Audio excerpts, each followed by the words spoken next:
I would like to introduce you the chairman of today's plenary section. This is Professor Lijun Zhang from China.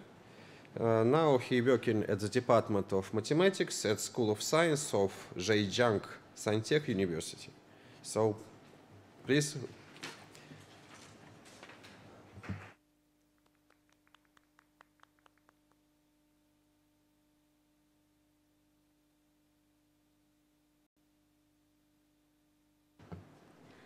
Good morning, everyone. It's my great honor to be here to chair the last plenary session.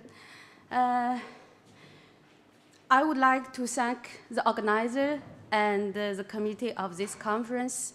I would like to thank Samara University to provide us such a good opportunity to present our research here, to communicate, and to know some friends here. And this section, we will have three plenary presentations. The first one is Dr. Artem Nikonorov from Samara University. And his topic is about convolutional networks, typical use cases, usual applications. Let's welcome.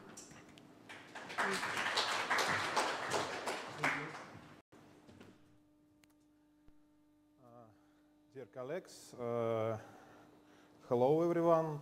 I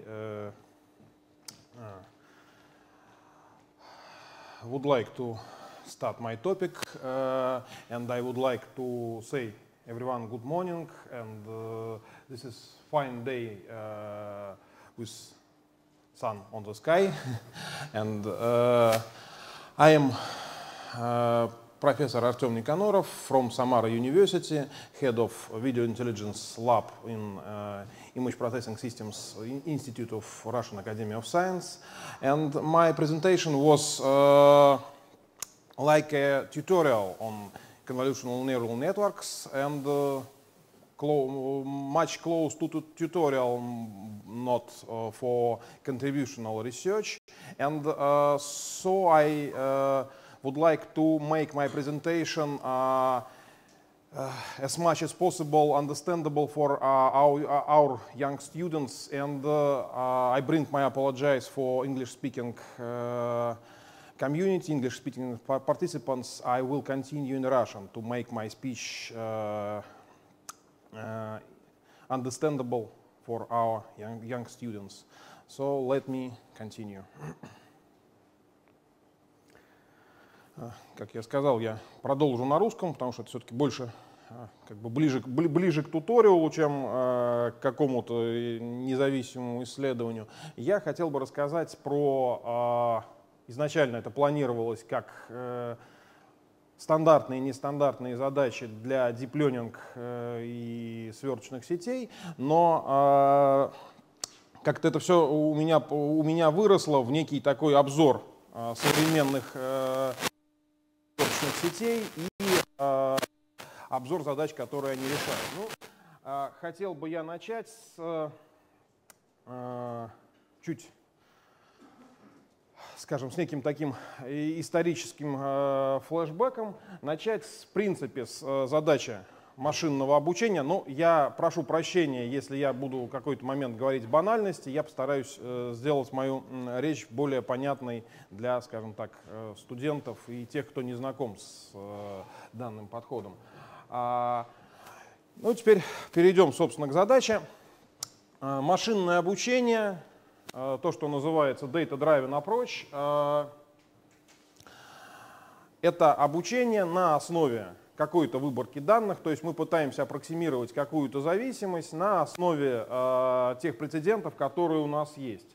Как правило, такой подход связан с подобной схемой, то есть мы сначала обучаем наш алгоритм машинного обучения на основе той выборки, которая у нас есть, а потом выполняем prediction. То есть у нас есть два этапа, причем самое интересное, что вот с этапом обучения, с названием этого этапа проблема обычно не возникает.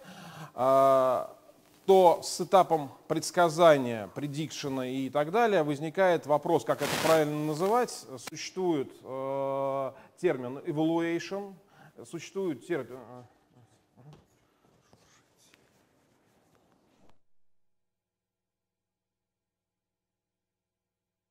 Существует термин inference, ну и вот, наверное, причем и в англоязычных, и в русскоязычных источниках это называется немножко по-разному, но сейчас более-менее устаканивается термин inference все-таки. Вот. И теперь хотелось бы пару слов сказать о том, как было до сверточных нейронных сетей. То есть главное, то есть наша задача обучения алгоритма машинного обучения делится на два этапа. Мы должны сначала выделить так называемые признаки, то есть перевести наше некое множество объектов в векторное пространство признаков, а потом поверх уже этих признаков строить метод машинного обучения, строить какой-то алгоритм. То есть и фактически изначально выделение признаков это было в какой-то мере искусство, а уже машинное обучение это наука, математика. Да? И в общем-то это было не очень хорошо. И достаточно давно проводились работы, чтобы от этого избавиться. Ну, если очень кратко, сначала про методы классификации классические, да, то есть вот классическая задача разделить два класса, провести бинарную классификацию, ну, проще всего разделить прямой. Вопрос, как провести эту прямую. Ну и ответ был дан 40 лет назад вапником. Да, действительно, проще всего провести не одну прямую, а две и раздвинуть их так, чтобы они были максимально удалены друг от друга, чтобы повысить, скажем так, устойчивость этого метода. Метод был назван Support Vector Meshing или метод опорных векторов. Это хороший классический метод. У него изначально была проблема в том случае, когда классы линейно неразделимы, однако в этом случае можно перейти к так называемым пространством более высокой размерности, провести так называемое обобщение при помощи ядра или ядерную регрессию и получить таки опять линейно разделимые классы. Но я не буду в это углубляться. А дальше вот хороший пример того, какие существуют на сегодня методы классификации, кроме нейронных сетей, и как они работают. То есть вот у нас два класса, эти два класса более-менее разделимы, эти как бы одна сфера внутри другого кольца, и это еще более линейно разделимые классы. И здесь показаны разные классификаторы. Это классификатор радиально-симметричное СВМ и дерево решений. Можно видеть, что решающее правило строится по-разному. Для разных методов получается разные проценты правильной классификации, то есть где-то 93, где-то 85, где-то есть и 47. То есть, в общем-то, в зависимости от данных нам нужно подбирать более хороший, более подходящий под данный метод классификации. То есть, смотрите, что получается. Ну, продолжение, то есть другие еще классификаторы, такие как продолжение дерева решений, это Random Forest, усиление слабых классификаторов Ada Boost, там, скажем, продолжение этого подхода, это так называемый градиентный бустинг, наиболее, наверное, популярный на сегодня вот вместе с деревьями решениями не нейросетевой метод классификации. Ну и, соответственно, байесовские методы и линейный, нелинейный дискриминантный анализ. То есть смотрите, что получается. Нам нужно не просто подбирать вектора признаков под нашу задачу, нам еще нужно подбирать подходящий под эту задачу метод классификации. Это совсем как бы не очень хорошо и сводит как бы нашу всю мощь нашей математики к какому-то угадыванию. Да, угадали, не угадали вектора признаков, угадали, не угадали метод классификации. И, собственно, вот такого метода, как нейронные сети, был сделан давно. И, в общем-то, одним из, скажем так, основных драйверов в конце прошлого века для этого метода была теорема об универсальной классификации, которая говорила, что вот как раз-таки то представление данных, которую дает запись в виде нейронной сети, позволяет сколь угодно точно аппроксимировать любую зависимость. Это гласит теорема, доказанная. К сожалению, эта теорема не конструктивна, она не позволяет нам построить эту нейронную сеть. Вот. Ну, и, здесь я очень быстро хочу сказать о том, что такое классификация изображений. Да, то есть вот у нас различные картинки, мы их хотим отнести к разным классам. И здесь возникают очень разные проблемы, специфичные для обработки изображений. Ну, во-первых, мы можем одну и ту же сцену снимать с разных ракурсов. Да, то есть это viewpoint change, viewpoint variation. То есть одна и та же картинка, один и тот же объект будут выглядеть по-разному. Могут меняться условия освещения, может меняться масштаб изображения, то есть мы ближе дальше снимаем. Могут выполняться некие жесткие или не жесткие деформации объекта. Может быть очень неприятный для нас фон, да, то есть если мы снимаем объект по текстуре близкий к фону, это проблема. И одна из самых противных проблем — это проблема окклюзии или перекрытия части объекта. Ну и, собственно, еще одна проблема, в общем-то, уже больше к распознаванию относится. То есть у нас к одному классу могут быть отнесены очень разные объекты. То есть, условно, если мы все предметы, на которых можно сидеть, отнесем к одному классу, туда попадут и лестница, и диван, и кресло самолета. Это иногда может получиться, что внутриклассовая вариация больше, чем... Опять?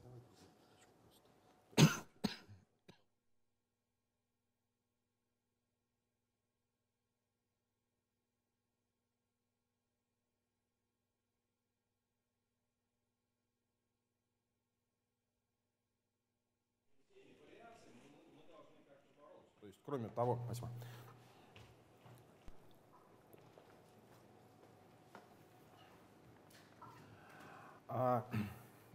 И вот, в общем-то, все те методы выделения признаков, которые у нас есть, они, скажем так, ориентированы на то, чтобы подобрать признаки, подобрать классификатор так, чтобы вот эти вот все проблемы, которые возникают, как-то нивелировать, как-то с ними бороться. Вот. Ну и, собственно, вот тот подход, который называется нейросетевым, начинается с работ Розенблата, это с 50-е годы прошлого века, и он основан на некой так называемой биологической аналогии, то есть мы пытаемся построить систему, которая работает как биологический нейрон. То есть мы хотим, как работает нейрон, у нас по синапсам приходят некие сигналы возбуждения, в ядре они суммируются, в ядре нейрона суммируются и нелинейно преобразуются и передаются на выход на следующие слои нейронов. Вот если мы нарисуем некий граф того, что происходит, получится как-то вот так вот. Один слой нейронов, следующий слой нейронов, следующий слой нейронов. И при обучении якобы в мозгу подстраиваются вот эти вот синапсно-аксонные связи, и таким образом происходит обучение мозга. Ну, на самом деле я просто хочу сказать, что вот эта вот биологическая аналогия, она помогает понять, как это работает, но она очень далека от того, что происходит в биологии. Ну, начиная с того, что последние исследования показывают, что у нас нейрон дает не скалярный выход, а интервальный выход. И, скажем, другой контраргумент против вот этой аналогии в том, то есть нейронная сеть искусственная не является моделью человеческого мозга, хотя бы потому, что сложность современных нейронных сетей — это где-то 10 в 8, максимум 10 в 9 нейронных связей. А 10 в 8 — это количество нейронных связей в мозгу мушки дрозофилы. То есть вот все наши самые крутые модели, они примерно дают по сложности эквивалент мозгу мухи. А мозг человека — это 10 в 12, 10 в 13 нейронов, то есть это плюс несколько порядков. Ну и работает это все, несмотря на то, что биологическая аналогия, скажем так, далека от истины, но она позволяет пояснить, как это все работает. То есть вот у нас с вами есть входы с нейронов предыдущего слоя на вход нашего нейрона. Здесь происходит суммирование. У нас с вами есть константный вход, который дает вот эту вот константное смещение в сумме, и сам, собственно, вход обычно называется биас или смещение. И все, что просуммировалось внутри нейрона, проходит через нелинейную активационную функцию. Вот ее пример из классических нейронных сетей. Это сигмоида. Вот такая нелинейность нам нужна для того, чтобы получить аппроксимацию. Без этой нелинейности перцептрон Розенблата, линейный перцептрон, не решал всех задач. То есть были контрпримеры, когда он не справлялся со своей задачей. Это был, скажем так, первый спад интереса к нейронным сетям. Это было достаточно давно, в 70-е годы. Потом появились работы Минского, в котором была введена вот эта вот нелинейная активационная функция. Дальше в теореме об универсальном аппроксиматоре было сказано, что вот такая вот структура вот таких вот, скажем так, рекурсивных там итерационных сумм позволяет получить универсальную аппроксимацию любой зависимости. Но для этого нам нужна некая нелинейность, для которой вводится требование разделения точек. То есть функция должна быть биективна. Ну и, собственно, вот таким образом формируется нейронная сеть, да, то есть вот нейроны, вот их связи. Собственно, само обучение нейронной сети как классификатора происходит за счет подстраивания связей. Ну и здесь я хочу продемонстрировать то, что показывает разницу между классическими нейронными сетями и тем, что называется глубокими нейронными сетями. Здесь разница просто в количестве слоев. То есть вот в неглубоких нейронных сетях, как правило, мало, в глубоких их много. Но понятно, что чем больше слоев, тем, скорее всего, будет лучше обучаться, но возникает проблема. Во-первых, обучать, если мы не будем выделять признаки, то обучаться все это будет делать долго. И самое главное, скорее всего, возникнет проблема переобучения. То есть вот сначала, наверное, давайте. То есть таких вот архитектур сетей огромное количество. Вот некий такой слайд, который показывает все возможные вариации. То есть это могут быть и слоистые нейронные сети, которые я показал здесь, и более сложные структуры, такие как ограниченная машина Больцмана. В общем-то, скрытая марковская модель тоже сюда вписывается. Теперь вопрос, как это все дело обучать. Собственно, принцип обучения backpropagation был предложен Минским. Идея состоит в чем? Мы можем, вот у нас с вами нейронная сеть, да, на вход подается некий образ, на выходе какой-то ожидаемый номер класса, например. Да, и мы, прогоняя этот образ пусть через случайно инициализированные веса, получаем некую ошибку. И эту ошибку, так как у нас функция разделяющая точки, мы можем условно прогнать обратно. То есть мы можем провести процедуру градиентного спуска послойно и найти ту дельту весов для каждого слоя, которая позволит нам прийти как можно ближе вот к требуемому значению выхода. Таким образом мы можем поправить значение весов так, как нам нужно. И подавая примеры обучающей выборки последовательно, мы можем как-то обучать нашу сеть. Однако в этом подходе есть ряд проблем. Ну, здесь вот проблемы классических нейронных сетей я кратко перечислил. Ну, смотрите, если мы возьмем... Понятно, что чем больше мы нейронов возьмем... Так, я забыл сказать одну вещь.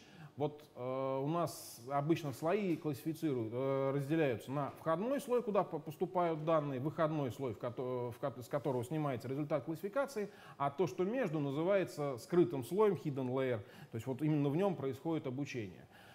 Понятно, что чем больше мы возьмем нейронов в скрытом слое, тем сложнее решающее правило построит наша сеть. Однако вот здесь, вот, например, заметна проблема. Да? Чем сложнее мы построим наше решающее правило, тем лучше мы аппроксимируем нашу обучающую выборку, но однако тем больше будет ошибка на реальных данных. Почему? Возникнет эффект переобучения. Для того, чтобы от него избавиться, вводят так называемое понятие learning rate, то есть это некий то есть мы, когда выполняем процедуру обучения, мы меняем веса не полностью, а с неким коэффициентом. То есть мы помним предыдущие результаты и лишь немножко корректируем веса с учетом следующего результата. Это позволяет снизить снизить влияние проблемы оверфитинга. Однако, кроме проблемы переобучения, есть проблема так называемых мертвых градиентов. Связана она с тем, что наша функция активации вот здесь вот и вот здесь вот, то есть когда у нас вход уходит сюда, у нас градиент маленький, и наше обратное распространение ошибки перестает работать. Следующая проблема для классических нейронных сетей, две главных проблемы. Да, мы должны определиться со структурой сети, мы должны определиться с фичами, да, с признаками, что с ними делать, как выделять эти признаки. И есть частичные решения, то есть, скажем, можно использовать регуляризацию, чтобы снизить оверфит, можно использовать процедуру контрастирования, то есть мы можем отбрасывать часть весов из обученных, то есть сначала взять много нейронов, а потом стараться их уменьшать и смотреть, чтобы ошибка катастрофически не выросла. И таким образом, скажем, уменьшить число нейронов в сети и получить скомпенсировать оверфитинг. Однако это все частичные решения.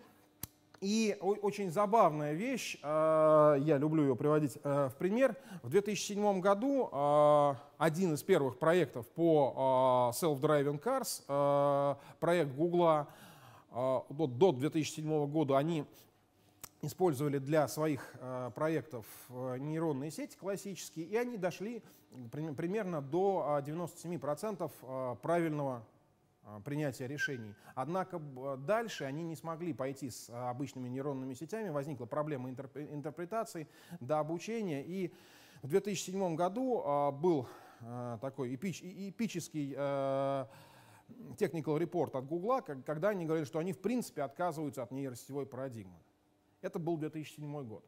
Однако уже в 1998 году Ян Ликун предложил архитектуру, отличную от обычных сетей, так называемую сверточную архитектуру. Я поясню, в чем ее разница. И она тоже очень долго пролежала на полке, пока в 2012 году Алекс Крыжицкий и во главе с Джеффри Хинтоном не создали работу, не создали сеть, которая называется AlexNet, и она, в общем-то, переломила ситуацию. В общем, на стандартном тесте, на стандартном контесте ImageNet она оказалась первой, опередила все не нейросетевые распознаватели. И более того, начиная с 2012 года ни одного не нейросетевого подхода в топе контеста ImageNet уже больше не было. То есть это фактически произошло потому, что они взяли архитектуру Ян Ликуна, достаточно сильно ее, скажем так, доработали и использовали GPU для дообучения. То есть произошла синергия, появившаяся в 2007 году CUDA, технологии NVIDIA, и появившаяся в 1988 году сверточная сеть, дали взрывной эффект, и теперь фактически начиная с 2012 года, вот уже 6 лет, сверточные сети — это основной тренд в распознавании образов. Вот. А в 2007 одновременно с этим Google сказал, что нейронки не работают. В 2015 году Google пришлось признать, что нейронки работают. При помощи нейронных сетей задача, скажем, self-driving car может быть решена студентом в гараже, и они открыли все свои наработки, вообще отказались от собственного проекта, такого независимого, как Google self-driving car. В чем же основная прорывная идея сверточной нейронной сети? А в том, что она фактически делится на два типа слоев. То есть у нас вот на выходе получается классификация, что это птица, закат там, и так далее. Да? Перед этим стоит классифицирующий слой, который работает так же, как полносвязанная классическая нейронная сеть. А перед этим у нас идут сверточные слои. Что такое сверточный слой? Это слой нейронов, который принимает на вход не все изображение, не весь входной слой, а всего лишь проходит по нему обычной сверточкой, ну, с скользящим окном. Фактически вот и таких сверток очень много, таких сверток большое число слоев. Практически что получается? То есть мы фактически подбираем под нашу задачу нужные нам признаки, потому что при том, как происходят свертки, одновременно происходит снижение размерности при помощи пулинг слоев, то есть мы фактически получаем некую пирамиду масштабов, и на разных уровнях пирамиды масштабов мы выделяем автоматически разные, скажем так, признаки, характерные именно для наших данных. То есть на первом этапе мы выделяем признаки, похожие на то, что отдают примитивные фильтры Габора или Хаара. На срединных уровнях мы выделяем признаки какой-то части изображения. Ну и в конце мы выделяем уже какие-то признаки, соответствующие каким-то прям большим характерным объектам на изображениях. Вот так это работает. Ну вот пример того, как работает свертка. То есть мы идем по изображению и формируем отклик свертки. То есть карта признаков формируется как результат прохода сверткой. И такой подход работает, но на самом деле работает он в виде сочетания слоев. То есть у нас вот примерно вот такая схема работы нейронной сети по изображению. То есть мы сначала проходим по входному изображению сверткой, потом применяем нелинейность, вот ту самую нелинейную функцию активации, проводим spatial pooling, то есть снижаем размерность, и проводим нормализацию при необходимости и выделяем карту признаков. Кроме того, кроме нормализации, может быть использован так называемый dropout слой, то есть мы можем часть нейронов отбросить. То есть это будет та же самая схема, которая используется при контрастировании. Ну, вот пояснение, скажем, того, как работает снижение размерности. То есть мы берем некий фрагмент и выделяем из него лишь один элемент. То есть это может быть average pooling, средний фрагмент, или max pooling, то есть мы выделяем максимальный фрагмент. И вот что мы сделали с функцией активации. Да? То есть проблема сигмоида в том, что возникают dead градиент. То есть вот здесь вот и вот здесь вот ничего не учится. Соответственно, как альтернатива была предложена ReLU активация, то есть Rectified Linear Unit. Больше нуля — это биссектрис координатного угла, меньше нуля — 0. Отлично работает. В общем-то, в базовой работе Крыжицкого она использовалась. Вот. Но однако у нее тоже возникают проблемы, вот отрицательные значения подавляются. И вот было предложено много вариантов решения этой проблемы. Самый, скажем так, перспективный, самый хороший вариант решения — это перейти от вот такой функции к вот такой функции. То есть у нас здесь биссектрис координатного угла, а здесь а умножить на эту биссектрис. То есть возникает один параметр, который мы можем дообучить. Вроде бы идея, ну, не вот прям очень сложная, но вот это решение возникло в 2015 году. С 2015 года на вот эту работу более 5000 ссылок. Вот пример того, насколько взрывным образом развивается сфера. На базовую работу Крыжицкого порядка 22 тысяч ссылок. Так вот, фактически вот эти подходы, то есть использование сверток и пулинга для подбора признаков, использование других функций активации, других подходов к обучению позволило нам избавиться от тех проблем, которые были у классических нейронных сетей. И это все заработало. Вот, например, как происходит на сегодня обучение сверточной нейронной сети. Используется подход, так называемый stochastic gradient descent, стохастический градиентный спуск. Здесь мы, кроме того, что ввели параметр learning rate, мы вводим параметр момента. То есть мы условно сдвигаемся в том направлении, близком к направлению предыдущего сдвига. То есть вот пример работы без вот этого моментума, вот пример работы с моментумом. Вот пример того, как обучаются различные подходы. То есть дальше у стохастического градиентного спуска был ряд модификаций, которые, в частности, учитывают не просто, скажем так, все параметры одинаково, а учитывают некую анизотропию в пространстве параметров. То есть понятно, что параметры, которые отвечают за нелинейность, должны обучаться с некой другой скоростью, чем обычные веса сети. Ну и вот интересный график, который говорит о том, как меняется сложность сетей и как меняется их точность. То есть с каждым годом точность сетей растет. Сложность также в начале возрастала. Вот наиболее сложные сети — это ВГГ. Однако современные сети, такие как Inception 4, ResNet, они не самые сложные из того, что было. То есть на самом деле сейчас идет некий компромисс между точностью и сложностью, который приводит к очень интересным архитектурам. Ну и теперь классические задачи для нейронной сети. Первая задача — это классификация. Мы должны отнести объект к какому-то классу. Вторая, чуть более сложная, мы должны не просто отнести объект к какому-то классу, но еще и найти его на изображении. Это задача детектирования. Ну и самая общая — это задача сегментации. То есть здесь мы фактически каждый пиксель должны отнести к какому-то классу. То есть если мы умеем решать задачу сегментации, автоматически мы умеем решать все остальные. Ну и какие архитектуры нейронных сетей бывают, какие идеи лежат в основе этих архитектур. Вот она, классическая сеть Linet, 60 тысяч весов, очень простая архитектура. AlexNet 2012 года, она уже 60 миллионов весов, то есть на 3 порядка больше, гораздо более сложная архитектура и очень хорошая точность.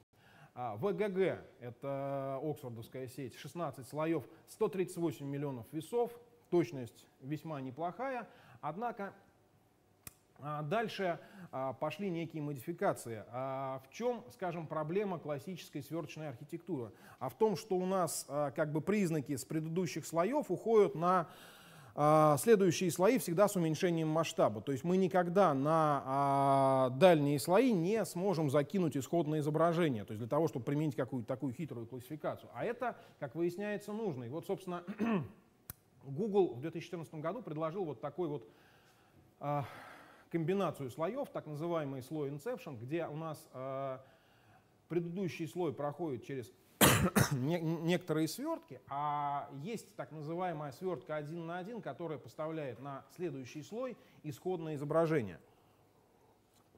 И такой подход позволил сконструировать сложную структуру сети, однако в которой всего лишь 4 миллиона весов. Она гораздо проще, чем ВГГ, и работает сильно лучше и сильно быстрее. Вот. Дальнейшее развитие, еще одна достаточно простая, но красивая идея. Давайте аппроксимировать не выходное изображение, а не вязку между входом и выходом. Так работает ResNet. То есть мы аппроксимируем разницу между входом и выходом, работает стабильнее, быстрее. На основе этого построены последние самые точные сети.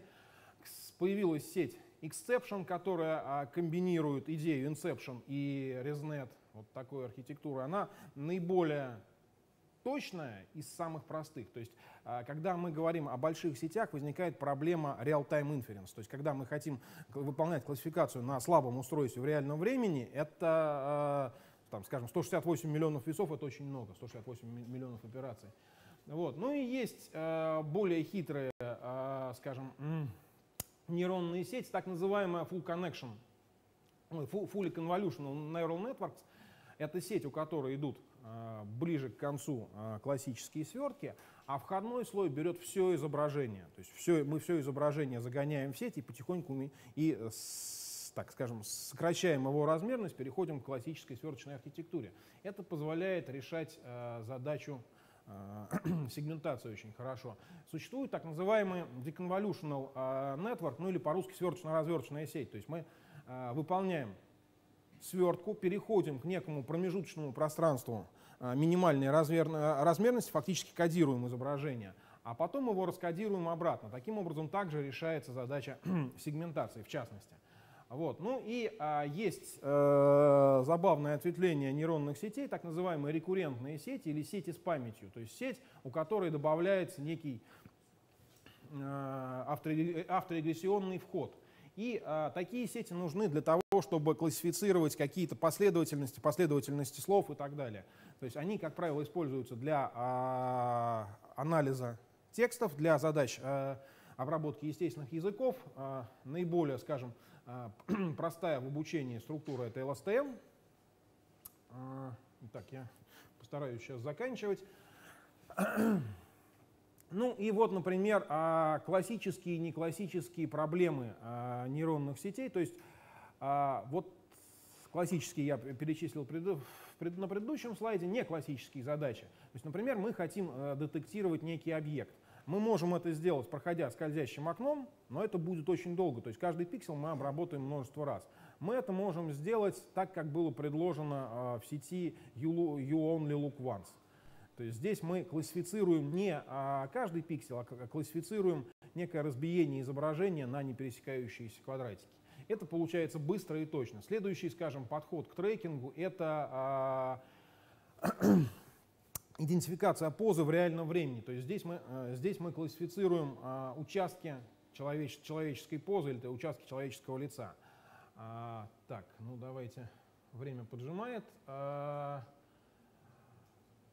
Основные тренды, то есть появление новых архитектур, какие-то экзотические сети, скажем, сети, которые передают выходы всех слоев на входы всех других слоев, и появление новых датасетов. Вот, например, вот буквально несколько месяцев назад появился новый датасет Open Images, который содержит очень точную разметку, то есть не просто, скажем, выделяется человек, а выделяется его лицо, выделяется его одежда и так далее. То есть получаются более интересные результаты сегментации. Ну и, наверное, самый такой громкий результат — это буквально несколько месяцев назад Google реализовал вот этот вот проект Learning Transferable Architectures for Scalable Image Recognition, то есть проект Google Brain реализовал метод подбора вот таких вот ячеек структурных для построения нейронной сети, оптимальных для решения той или иной задачи. При этом оптимизация происходила по всему полю нейронных сетей при помощи так называемого обучения с подкреплением. И были получены архитектуры, которые непонятно как интерпретировать, почему вот такая архитектура каждой, скажем, ячеечки в этой нейросетевой структуре. Однако эта сеть дает лучшие результаты на классификаторе ImageNet. То есть фактически мы получаем некий подход к автоматической генерации архитектуры нейронной сети. Если это действительно так, и если это действительно работает, то мы, в общем-то, входим в новую эру. То есть здесь уже никакой инженерной интуиции совсем не нужно. Так, ну и прям очень кратко. Про железо, которое должно быть использовано, понятно, что обучение, скорее всего, на NVIDIA GPU. Inference, особенно в каких-то встраиваемых системах, можно делать на NVIDIA Jetson, это специальная плата. И появилось не так давно Intel Movidius, устройство, потребляющее 1 Вт и дающее что-то порядка 4 тероопераций в секунду. И разные нейропроцессоры, такие как Huawei Kirin, встроенные в мобильные телефоны, и проекты такие как Google TPU, Tensor Processing Unit и прочие другие. Ну и про фреймворки, которые стоит использовать. 2 minutes. Очень кратко. То есть TensorFlow лучше всего использовать, удобнее всего использовать для обучения. Для Real-Time Inference больше всего подходят TensorRT и MaxNet. Ну и вот сравнение по производительности. Ну и кратко источники. Лучший курс Стэнфорда по нейронным сетям. Сайт Евгения Куручела, это человек, который разработал Intel Movidius как раз таки. Есть русское сообщество по нейронным сетям и Data Science. В Slack Open Data Science, если кто не знает, рекомендую вступить. Ну и, например, вот есть такие вот упражнения по machine learning. На самом деле еще куча всяких источников, я уж не стал перечислять. Спасибо, извините, что перебрал по времени. Спасибо большое.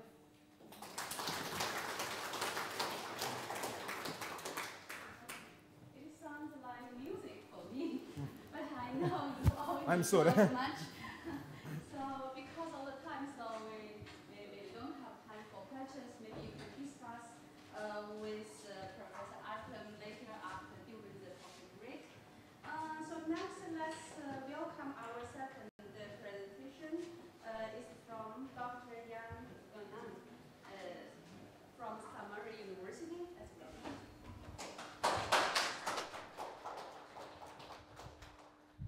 Thank you. Well,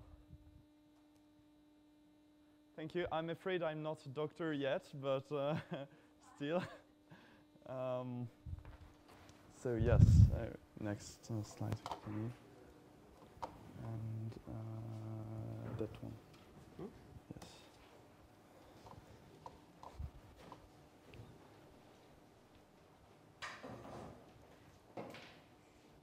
Very good. Perfect. Oh, and you can hear me now. So, welcome. Thank you for coming this morning. My name is Yann Donon. What I want to do this morning is introducing you to a low-cost, high-performing face recognition system for security. I'm talking about something easy to deploy, something that doesn't need big computing capabilities in companies, and something that delivers state-of-the-art results.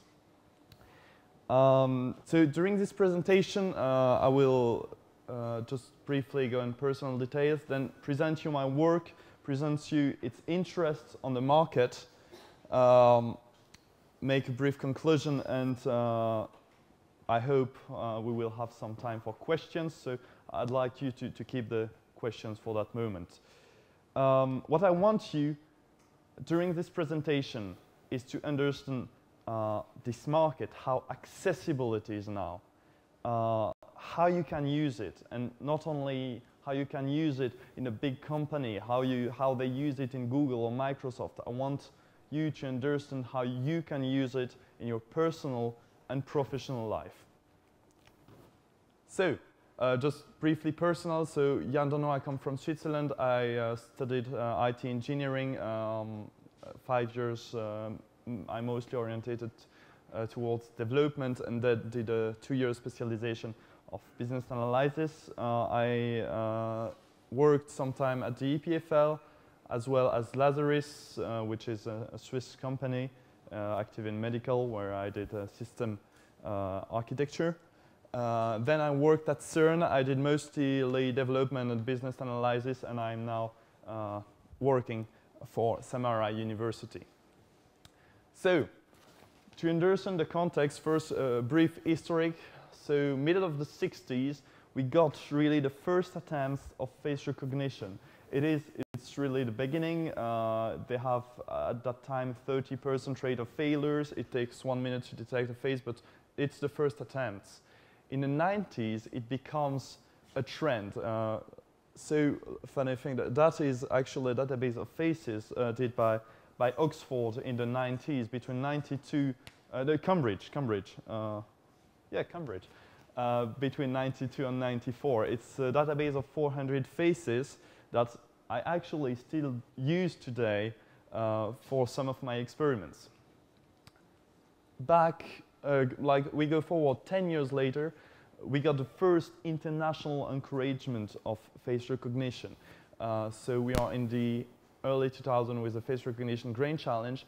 Why I'm telling you that? Because it's only now that we have smartphones that have 12 to 16 megapixel on their camera capture resolution, now that we have webcams that have actually a higher resolution that our eyes and brain can interpret, that is now that we really have the tools in digital pictures to make face recognition something. So the future is now. It's been only a few years, and we saw yesterday at the conference with Intel that the majors, they are all fighting now to get the market, which results in they are in advance. The majors, I speak about Google, I speak about Amazon, I speak IBM, Microsoft, Intel, they are on the top of the market right now.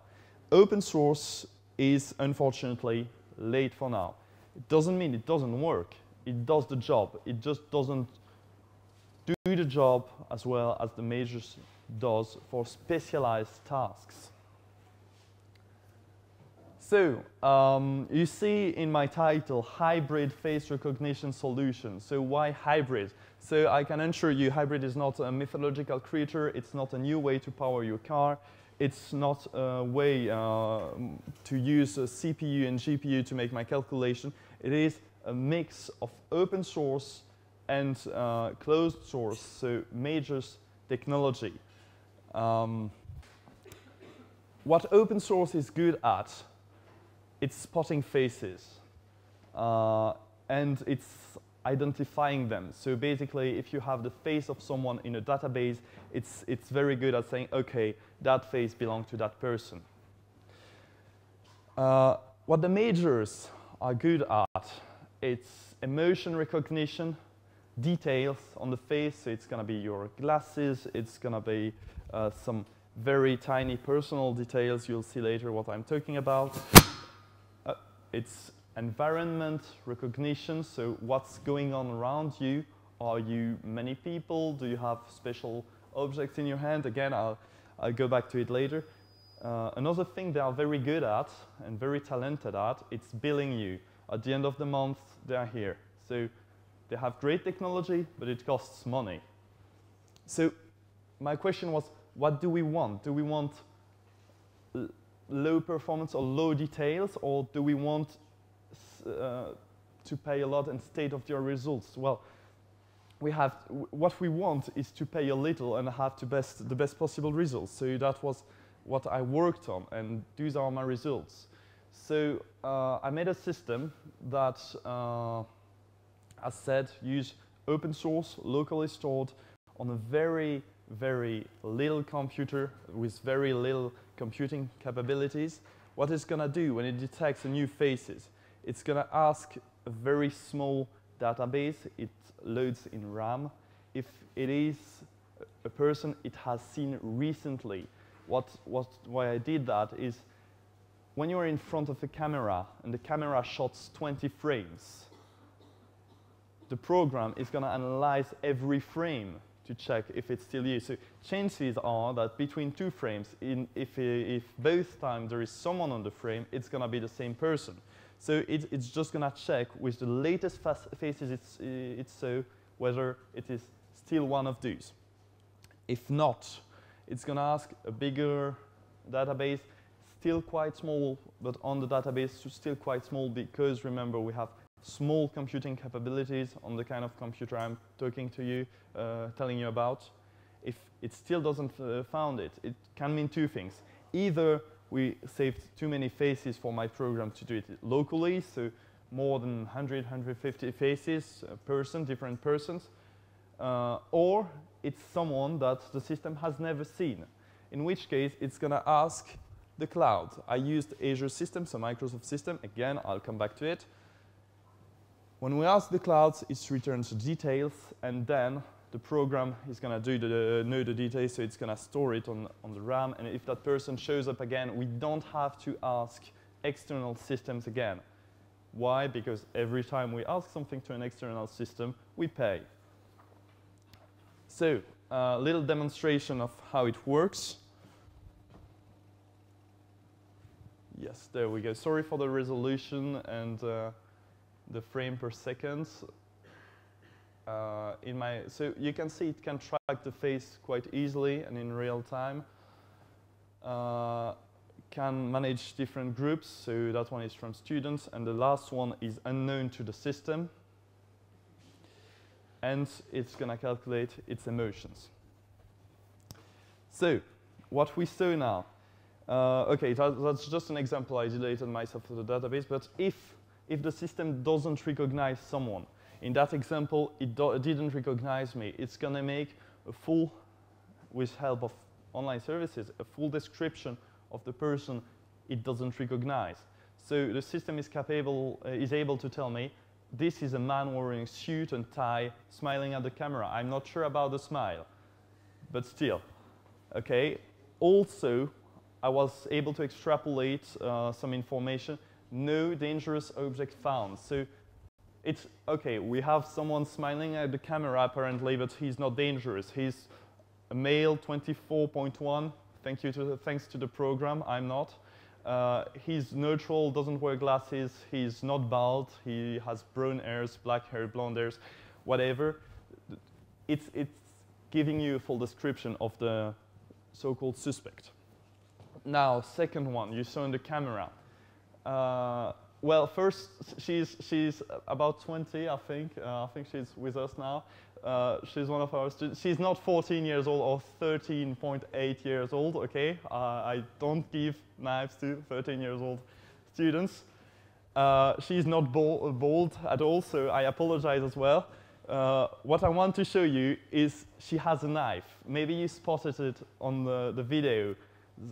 Maybe you did not, but the program did and could say danger, that person who is trying to get into your building is holding a knife. Maybe do something, maybe not. Okay, other example. This is a plastic gun. Okay, I don't give guns to the students either, yet. The picture is not good. Honestly speaking, it's not a great camera. The picture is not outstanding, but still, it's able to spot a gun. Again, she's not bold. I think I have to make some adaptation in my program. Sorry, since you're there. She got that the person is wearing reading glasses. So that is the kind of results you can expect from my system. So just some specifications. I know we are not all IT engineers. I try to be short on that one, just so everyone understands what I'm talking about. I'm using C# as a development language, OpenCV wrapper for C#, OpenCV Sharp. Feature face algorithm, why feature face and not, for example, eigenfaces? Feature face is very good at discriminating picture and faces. So it's very good at telling you who it is not. Microsoft Face API for the details of to extrapolate the details of the face, and Microsoft Vision API to extrapolate the environment. Top of that, I also added a little gadget. The program is voice activated. The program is called Lina, and it's powered by Bing Speech Engine. It allows simple commands, simple management, since if you have a security system, you don't always have a keyboard and mouse. It's more of a gadget, but still was done. So, face recognition markets. I'm talking here about forecast to 2022.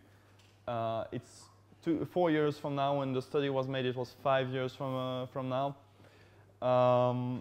It is forecasted in 2022 to worth the market of face recognition between 7.5 and, thank you, 7.5 and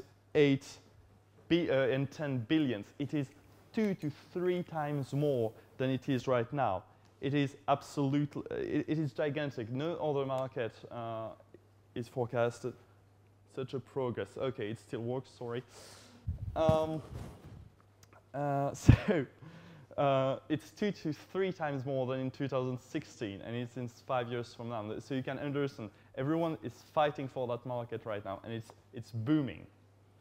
In the next year, open source is forecasted to be very good in 2D recognition, thermal face recognition, but is still forecasted that the online services, so what I'm also using, are going to be on the top for complex emotion recognition, for 3D modeling, and everything that really demands high computing capabilities and a lot of skills in the development of this application. So the main need in the near future are forecasted to be emotion recognition, so online services, tracking that can be actually done by open source, access control, law enforcement. I think I hit the scope with what I'm presenting you today, because these two things, access control and law enforcement, that is why the program is made for. It means that in the next 4 years, I will, with such a design, address, I think, a need, especially since both markets will still coexist with still divided shares, very divided shares. Now, just a little overview of technologies on the market and why and which one I choose. These are all the main actors I could see. I heard talking a lot about. They all have another way, a different way to bill you at the end of the month, which means basically that they all have their market and their targeted audience. 3 were really fitting my needs. So basically, whenever I have a doubt about an image, I'm going to send them the image. So I couldn't work with somebody who builds me on the video image I sent. I could work with one of those three. I didn't make extensive researches, okay? But from what I've seen, the most adaptive I've found is Microsoft solution, the fastest Google, and the strictest IBM. It is not religious words, okay? It is my constatation, what I could observe with a fast comparison. So I had these three candidates. As you could see before, I chose Azure services. Azure, for those who know, is Microsoft's product. Why did I choose it? It has a very clear policy about what it does with the pictures. It gave me $400 of development credit that I can use on their system, which is very handy if you want to get into it as well. Also, very important, Azure gives back the coordinates that it analyzes. So it doesn't just give back a result like, okay, that's your pictures, that's analyzed, that's with the emotions, that's with everything you wanted, there you go, take it. It gives you also coordinates, so you can extrapolate your own data easily from that. Okay. Simulation of the cost. I told you I wanted to make something cheap, something that everyone could use in every company. So again, I'm not targeting here companies such as Google or Intel, who anyway does have the computing capabilities already to do that in intern. I'm targeting mostly SMEs, so small, medium company, less than or 100 employees, about 100. It's technically it's up to 250 employees. So I took in this example about a company that would have about 100 employees. It makes, if you take all the employees coming in the desk every day, twice a day, for the whole month, it makes 4,000 face a month, plus, let's say, 50% a day that are unknown to the system, another 1,000. Just with the free, because there are free calls, free paying method on Azure, I'm under them. So technically, my program is free of use, even using major system. Again, I said theoretically, and as we all know, the theory in the lab is never the practice in reality.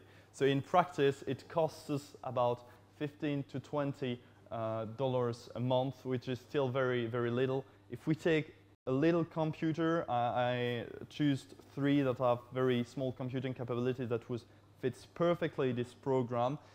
It's $5 a month of electricity, the computer on the camera up to 400. What I'm saying is that altogether, TCO, total cost of ownership over 5 years for such a security system is not more than $1,500 over 5 years. It's ridiculous, even compared to a card reader system. A card reader system is more than 3 times more expensive if you count licenses, updates, if you count everything you have to. So, is it good to fool the system? Is it secure? Like it's always the first question like people are asking you. I tried to fool the system. My own system, in the beginning, I could fool it. In the end, I had a hard time. Actually, I cannot fool it anymore. Microsoft system, I simply never, ever managed to fool it. According to Apple's claims, it is 99, so not about Microsoft systems, okay? Apple's claims about Apple system, it's 99.999% of the time reliable. It means once in a million it's gonna fail you. As a comparison, a code of a credit card, it's 1 in 10,000 as we use 4 digits in Russia. A fingerprint, it's 1 in 50,000. Home keys, it's theoretically, if you take an average home key, so it's 7 tumblers with 6 height, it's $120 20,000 possible results. That's in theory, because in practice, the other day I went to the gym. I got the key 73, and by mistake, I went to the locker 53, and I opened it. So that's, in theory, it's 120,000. In practice, there we go. It's almost steal-proof. I never tried to steal a face. I'm not going to try. It can be used for home automation. For example, comfort. It's called domotic, or simply you come at your door, you look angry, your home is going to set the mood for you. That's a thing we research a lot in my country. Alarm system. We could say every time you smile at your system, it's going to deactivate the alarm. So it's a tacit security. Or every time you look angrily at your system, it means you're under a direct threat. So you're at your home and someone is about to rob it. So it can immediately call the police with all the description I showed you before on the picture with the weapons. Again, what I really want to insist on, it's not the future. It's not something we can do in 10 years from now. It's something that is possible to integrate quickly, that is possible to integrate now. And next slide.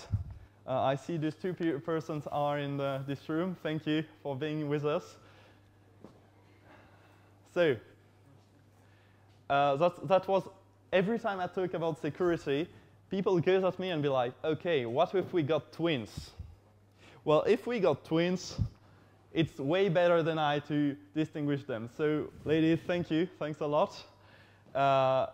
We could not, and they could not, I think I can say, fool the system. Every time, it would spot the right one at the right place. I was quite proud of it.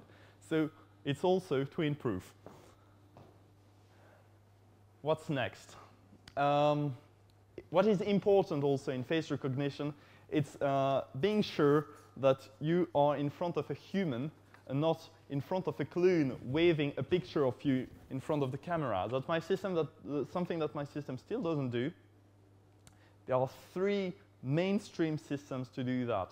It's face tracking, 3D modeling of the face, and thermal recognition. With the very little means we have in the constraint I imposed to the project, the most realistic is face tracking. So I can already spot them quite easily.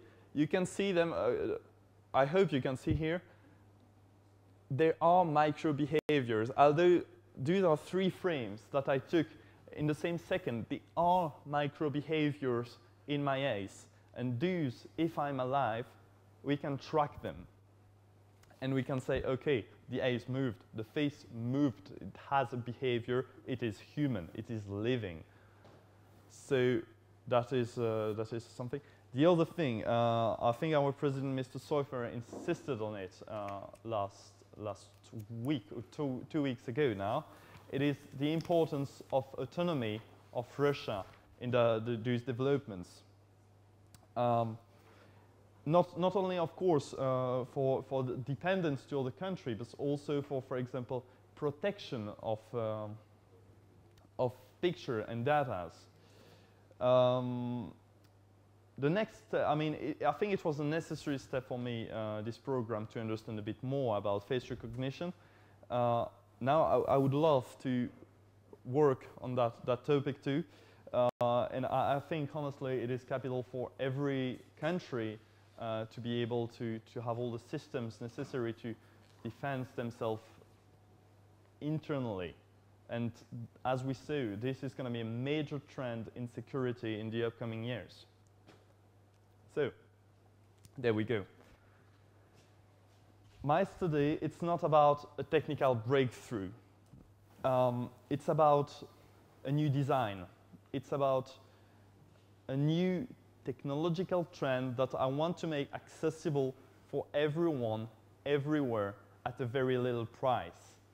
And I really hope you understand now that it is going to be an important part of the market. And most importantly, I want you to understand that face recognition, emotion recognition, object recognition is really in the reach of your hands. Okay, that's all for me today. Thanks a lot to all of you for listening to me. A few sources, if you're interested, I used them for that presentation. And now, if I have a few minutes left, do I? Yes, I do. Wonderful. Thank you.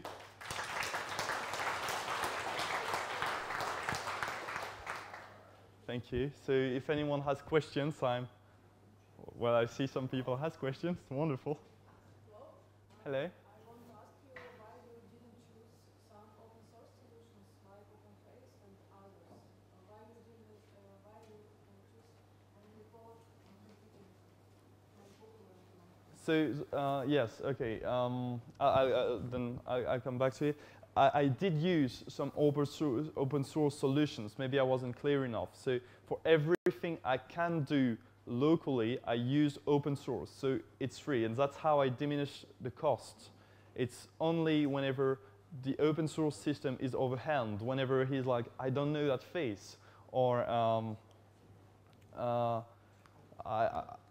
there is something in that environment I don't understand, then it's going to send the data to Microsoft or Google or whatever systems. Because even, as I try to underline, even if open source is doing great for some features, it's not good for very detailed analysis right now. They are falling behind, unfortunately. Thank you for asking. Yes, sir.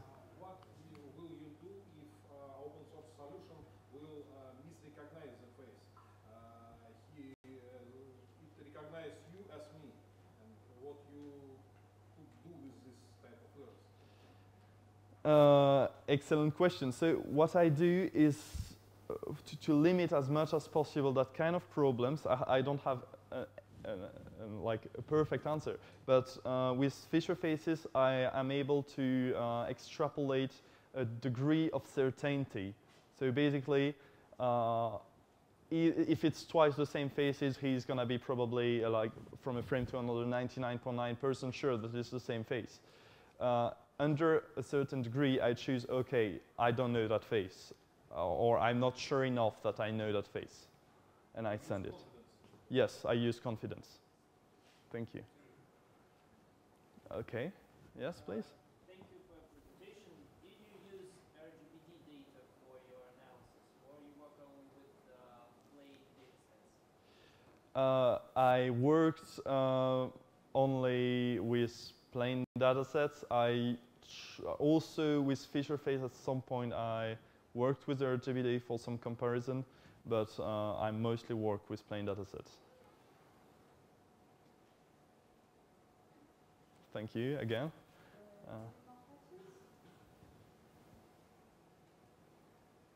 Yes, again. Wonderful. I have my fans. Do you compare the precision with or accuracy with open source solution, Azure and open source?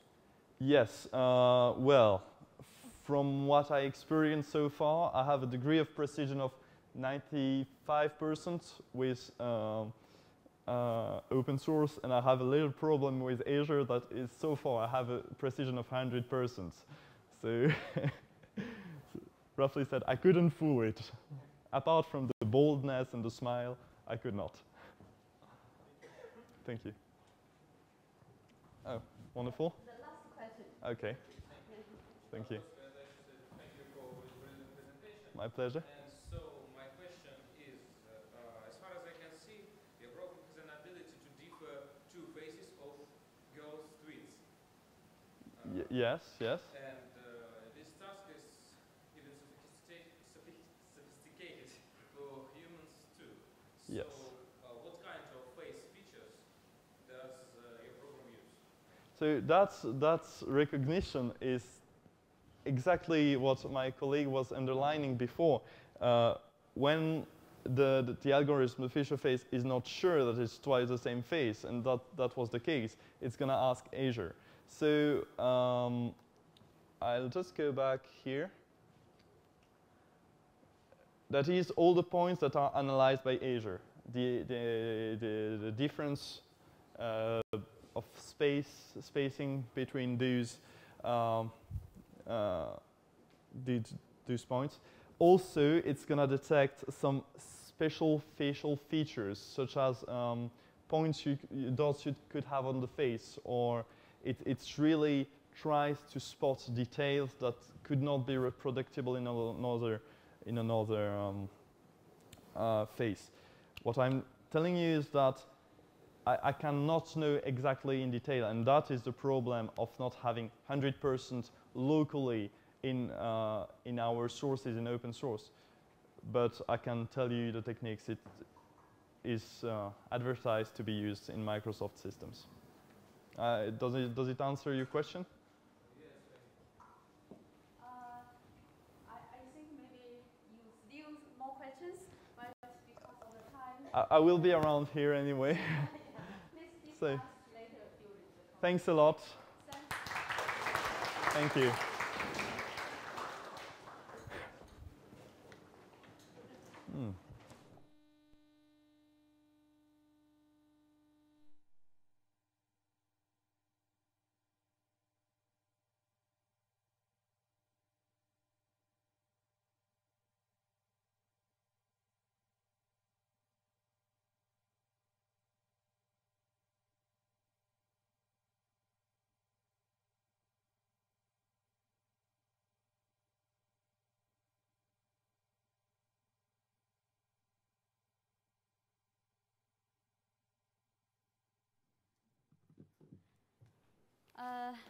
Now it's my turn. Okay. I'm from China, and this work is joint work with Professor Han from Shanghai Normal University and Professor Masoud Halik from Northwest University, South Africa. So first I want to show you these photos, and you can recognize this is Professor Shabakina and Professor Sobolev. We met last summer in Shanghai summer school, and I would like to thank them to invite me to be here to present my work. And this is a very good memory. Here I want to introduce a little bit. This is the West Lake in our city. The West Lake, I think, kind of like the Volga River here. It's very important for our city also. But it's quite smaller than the Volga River. I welcome you to come to China to visit our city. And here, this is a view of our university. Our university, the name is a little bit weird because there's another. Actually, my university is, if we translate correctly, it should be Zhejiang University of Science and Technology. But another university take our name, so we have to use this name. Now, this is outline of my presentation. Because this is mathematics, I know the previous presentations all give us the modern technology is very interesting, and a lot of images, photos, and maybe very interesting. Here is mathematics. Mathematics is a kind of abstract, and I hope it's not boring. I try to don't get much detail, just to present the basic method and the result. First, I want to introduce the background and the context that is about the solitary wave solution of nonlinear wave equations and some famous nonlinear wave equations, Ktv equation, and some perturbed Ktv equations. And the second section, I'm going to give the main result of our research. And the section in the third section and the fourth section, I'm going to give the method we are going to use to analyze the perturbed KdV equations. And in the last section, I'm going to show you some graph, and by the numerical simulations, maybe it's a little easier for you to understand if you are not working in mathematics. So about the solid wave solutions of the nonlinear wave equations, the nonlinear wave equation, it is used to model the wave of the water. Most of this right now, a lot of concern are paid to the shallow water wave. About this, the solutions, they are a type of special solution. We call it the traveling wave solutions, among which the solitary wave solution, sometimes it's called soliton. We pay more attention about this. The soliton phenomena is first found by John Scott Russell. He's an engineer, actually, he's an engineer. When he was riding a horse along the Union River in Scotland in 1834, he noticed there's he said it's a singular and beautiful phenomena. That is, he found this soliton.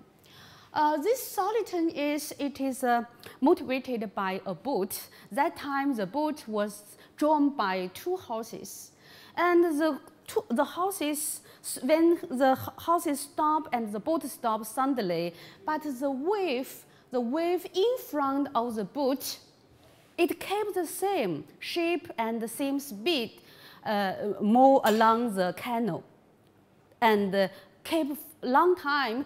He said this is singular because we know this system is this is a dispersive motion. How can it keep the same shape and keep the same speed? So he said it is worth think it to be singular. And here is an image. This image is reproduced the soliton in the Union Canal in 1995 in Harvard Watt University, and to show this soliton. Okay. About the soliton, John Scott Russell, he worked all his life for this to try to study this phenomena. Unfortunately, that time it didn't get enough attention it deserved until 20th century. During that time, there's no model equations, but later on, till 1895, there are model equations was proposed. This is a very famous KdV equation. And for this KdV equation, it used to model, just I mentioned, it's a model the shallow water wave. And for this equation, there is exact analytic traveling wave solutions. This is exact solutions. And from these solutions, the profile just looks like this. It looks like the soliton that John Scott Russell found that time. And for this KdV equations, and later on a lot of the shallow water wave equations proposed, such as Kamas-Holm equations and the BBM equations or Schrödinger equations, a lot of equations were proposed. And also some attentions are paid to the perturbed KdV equation. There's a perturbed term, perturbation. A perturbation epsilon here is a small parameter, and this equation can be derived by the transformation from this PDE. This PDE is models of wave motion on a liquid linear over an inclined plane. It was proposed in 1978. And also, there are some research on the uniqueness of the traveling wave solutions of perturbed KdV equations. And for this perturbed KdV equations, Ogawa in 1994, he showed that some of the solid wave and also periodic wave solutions can persist with certain selected wave speed after small perturbations. And but it shows some selected principle by the wave speed. And also some other works on the perturbed, such as the perturbed high-order nonlinear Schrodinger equations, and also some work on the mKdV equations. Here is the small perturbation, here is the perturbations. And for these equations, they all find some of the solid wave solution and the periodic wave solution can persist, but only with particular wave speed it can persist. Here also some general equations, model equations, and here more recently Chen gives this research about the generalized BBM equation. And in our research, this work hasn't been published. We just finished and submitted. And in this work, we just started the perturbed mKdV equations. And I just mentioned for this perturbed mKdV equation has been done, but they only started about the way when we started the traveling wave solutions. First, we introduce this new variable, and then we can get the equations for the traveling wave solution. That's the ODE. This PD can be reduced to ODE, and for this ODE, it can be integrate once, and we can get reduce the order from fourth order to third order differential equations. For these equations, they just take the constant of integration to be 0.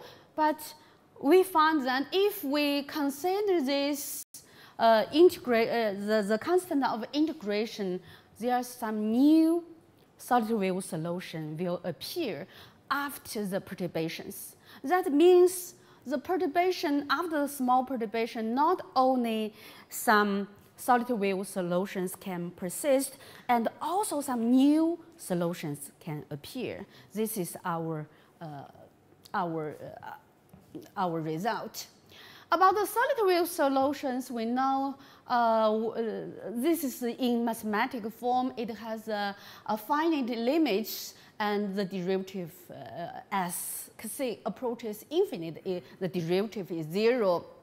And from here, we can get the relationship between this constant of integration and this limit. And also, we know that the solid wave solutions corresponding to the harmonic orbit of the ODE. And for this, so by this observation, we know if we try to find the solid wave solutions, we only need to consider the existence of the harmonic orbits of this ODE. So, and we are going to use the singular, because here in this equations has small perturbation. We are going to use the singular perturbation theorem and the harmonic bifurcation theorem to start this equation and to get this result. And here is our result. And I know a lot of formulas, it's not like the pictures, it's so interesting. So I just want to show the main idea and the main result of this. And for these equations, we introduce a parameter. This parameter is the absolute value less than square root of 6/6.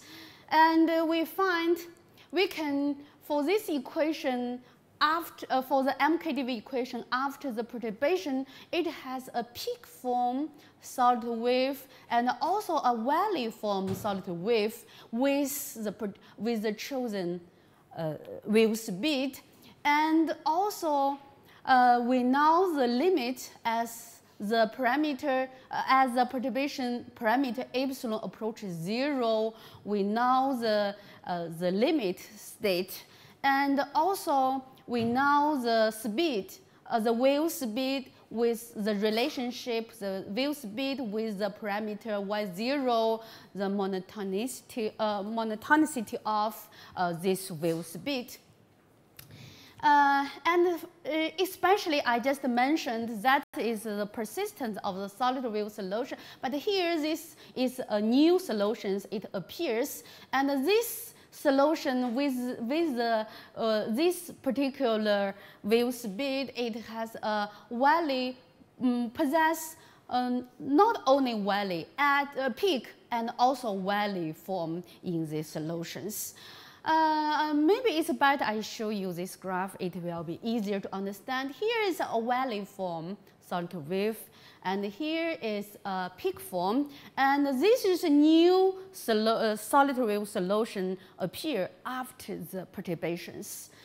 For these two, we know it is close. The limit state is unperturbed mKdV equation. It has these two solutions, but this one is new.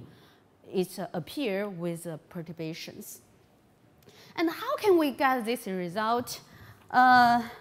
Maybe here I just mentioned we use the two main methods. One is the singular perturbation analysis, and here we have two the two professors here. They are professional in this area, and I also studied this with them last summer. The Professor Sabakina and Sobolev here. And the singular perturbation analysis, that is, we write this ODE, the third order ODE, into the system form. We write into a system, and this is a singular perturbation system, perturbation system. And for this system, we introduce a new variable, eta. And this equation, this system, it can be write into this form. And this is referred to the fast system. Because here we use time scale, this time scale tau. This new time scale tau is faster. So we call this is a faster system. And for this system, it's easier to say if epsilon is 0. If epsilon is 0, and we can find a invariant manifold of this system 9 for epsilon equals 0. For this invariant manifold, we call it a slow manifold or critical manifold. For here, and we can prove this M0, this invariant manifold is normally hyperbolic and attracting particular.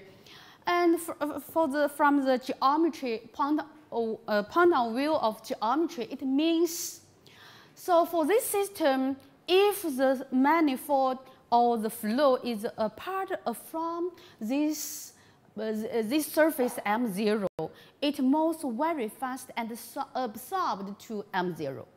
And it moves slow along M0, along this surface. So M0 is the essential part of the dynamics of this system.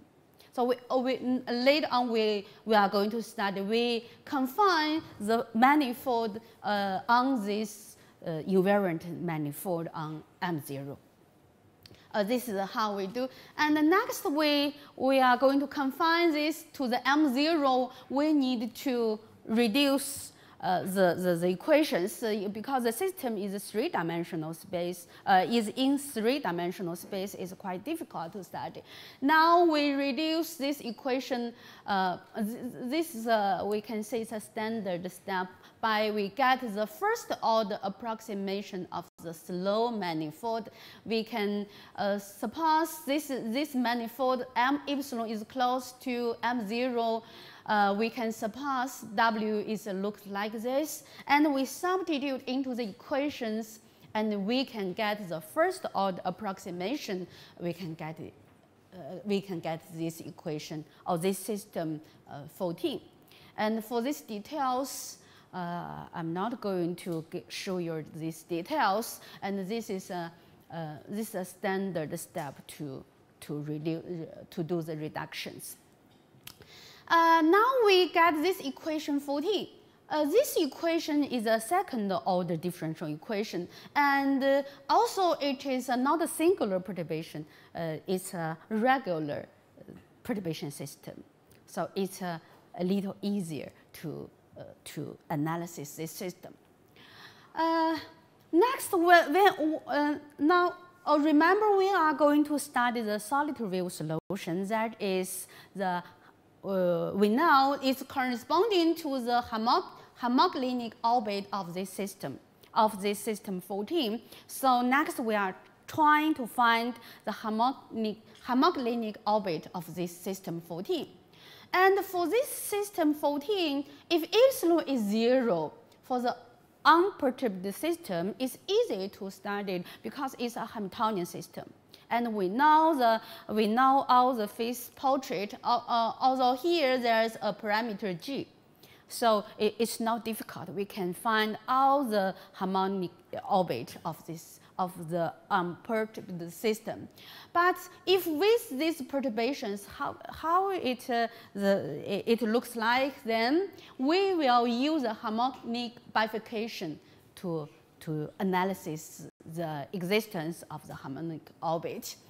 This system I just mentioned, for the unperturbed system, epsilon is 0. This is a Hamiltonian system, and we can see the orbit is just looks like this. Here we restrict y0's absolute value is from square root of 6/6 because it's over this. Outside this region, then it only there's no homogenic orbit exist. It's only some periodic orbit. It's not in our consideration right now. And for this orbit, all this orbit, we can get the exactly formulas for all these homogenic orbits. It looks like this. And when we try to study harmonic bifurcations, we are going to use a method we call the Manyikov method. When I say the Manyikov, I know it's a very famous Russian mathematician, right? So we know this method can be used to study the existence of the harmonic orbits. This is a general theorem. For this system, we can introduce this function, and this function now it referred to a Manyikov function. For this function, and there's the result, it can be used to determine the existence of the harmonic loop, or we call it a harmonic orbit after perturbations. And here is the theorem. How can we use it? If for this Manyikov function, if there's no, for the parameter delta is close to delta 0. If m delta 0 is not 0, then the system has no harmonic orbit near for the original harmonic orbit.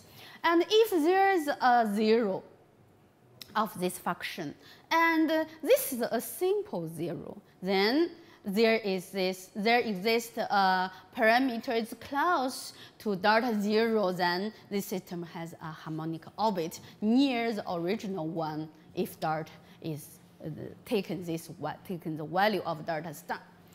This is a theorem. We can use it to study the existence of the harmonic orbit. And also, we know from the orbit, we know there's a double harmonic loop. So for trying to study what will happen after small perturbation for this double harmonic orbit, we define another function. This function is the sum of these two Manyikov functions, the sum of them two.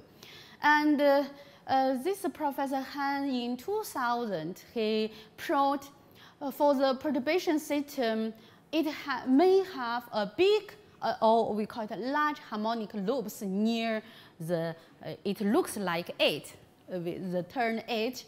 And this theorem tells us if there exists a delta 0 for this new Manyikov function M0, it's a zero of this function. Delta 0 is a zero of this function. It's also a simple zero.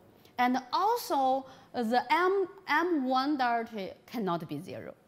If it satisfies these conditions, then we can find the value, the parameter value delta epsilon. It depends on epsilon. Then for small epsilon, we can find the harmonic loop existence is close or near to the original, the double harmonic loop. Here, this theorem. Now we are going to use these two theorems to prove for our system the existence of these solid wave solutions possess valley and peak the same times. The next is some the detail of how to prove this. This is kind of some calculations. First, we prove for this function for our system, the mKdV equations, it will be act like this. And we prove this for these equations for arbitrary y0 in this range, then it has a simple 0. So that means it satisfies the proposition I just mentioned. And also for the second one, the same. And also we can have some properties of this, this wave speed of this here. So I'm not going to go into these details. If you are interested, you can read my the PPT. You can read it later if you are interested with this. From here, and it's better to show you a graph, I think. This is the original harmonic orbit. This is just like a lie down 8. And for this harmonic orbit, without perturbations, it looks like this. And if with the small perturbations, if the wave speed c is less than c minus, we know it's a function. We only know the first order approximation is close to c minus y0. We know this value. We can give this value. If less than this one, and the harmonic orbit will broken, and it broken the right side and left side both broken. It's broken like this. And if c is equals to c minus y0, then the left side cape maybe it's a little bit changed, but it's not broke up. But the right side broke up. If c is between these two values, then both sides are broken, but it's different. The unstable manifold, this side, the stable manifold is outside, and this side is different. So this one and this one, they are different. If c is chosen to be this value, and we will find that there is a large harmonic orbit. This orbit is, that means this harmonic orbit will corresponding to a solid wave solutions, because as the time approaches to positive infinite, it goes to 0. Of course, here we we do a little bit transformations. It will go into this the limit, and as the time goes to negative infinite, it also goes to this point. So that means this is a solid wave solution, but it possesses peak and valley at the same time. And we say between this value we have this phase graph, and for this one we will say the right side cape and the left side broken. And we say in this value is broken like this. This is a phase orbit. And this one we get it by the theoretical analysis. We can get this phase orbit. But maybe it's better to show, we try to illustrate our result. We do the numerical simulations. And here, we know we just chose, here we chose y0, the parameter is upon 0.1, and epsilon, we chose small epsilon, and we chose c is a little bit less than this one. And from the theoretical analysis, we know the phase orbit will look like this. And if it looks like this, then the corresponding traveling wave solutions, what will it look like?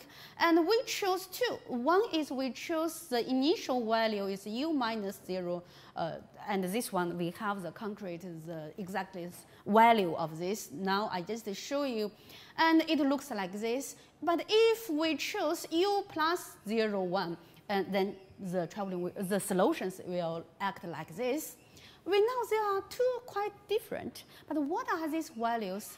For this one, that means upon close to, for the unperturbed system, the left side, we choose the point intersect with this axis.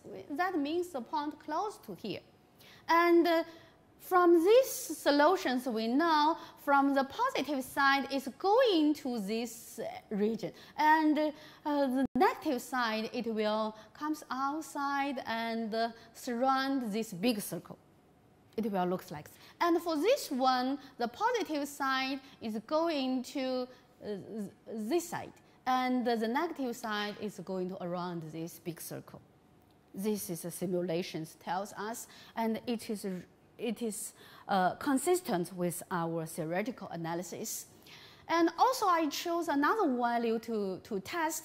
That is this one I chose the initial value is 0, minus 10 to minus 0. That means a point very close to the orange, but it's below the axis. If we choose this one, and from this phase graph we can know it will, because it's very close to here, with the positive side is going to this side. And the wave will look like this. And the negative side is going to outside and surround the big circle. It's true. It's consistent with the theoretical analysis. Similar for this one, you will see these two graphs are quite different, but the initial value is very close actually. This one we choose, it is about the axis, but it's the solution is quite different. So this means this is very sensitive with the initial value. If we don't do the theoretical analysis, maybe you cannot find the difference. Okay, here's another graph for another values, the same result, and we checked all these solutions are consistent with our theoretical analysis. And from here, we give, and this one we know, for these solutions, we cannot give the exactly formulas. So this simulation, we just use it, we choose a small part because for this value, we just can get the first order approximation. We cannot get the exactly solution, exactly value. So how can we get this one? We just choose when the value is close to this one, and we choose one part we can get. We know from the theoretical analysis, we know it should be true. We will have this value form solid wave solutions. And here is another simulations I just want to show. And for this big circle, for this big harmonic loops, and the simulations, it will also the similar way we can do it. We can find this valley, and here we find the peak. This is how we get our result. I think this is all my presentation. I hope it's not so boring for you because it's a lot of analysis. Thank you for your attention. Thank you very much. Thank you. We have sufficient time for questions. So questions, please. Anyone, please. Yeah, thanks for the Thank you. I want to know is your solitary wave has some any relationship with surface temperature and water turbidity, salinity, or water depth? Oh, sorry. You mentioned the Yes. solitary wave have relationship with precipitation and wave speed. I am curious about to know the relationship between surface temperature of water and salinity and turbidity of water or water depth. So Oh, sorry. Who can think, help me? Sorry. Professor asked about Yeah. some parameters like water depth, temperature. You asked me about the model equation, right? Yeah. Okay. Actually, for the models, here we have Professor Sergey. He's a specialist about this area. I think. I mentioned I'm studying mathematics, so mostly we don't consider much about the models. But here the models is the different model equation is may related to the different media or the different case of the water. The water we mentioned is shallow water. With the shallow water, maybe different water, different temperature, or the different how to say that it's the different cases, and we can get the different. Or sometimes we may pay more attention to one side, then we can get different model equations. Yes, thank you. Thank you. Mm-hmm. Anyone? No? So once again, thank you for that. Thank you.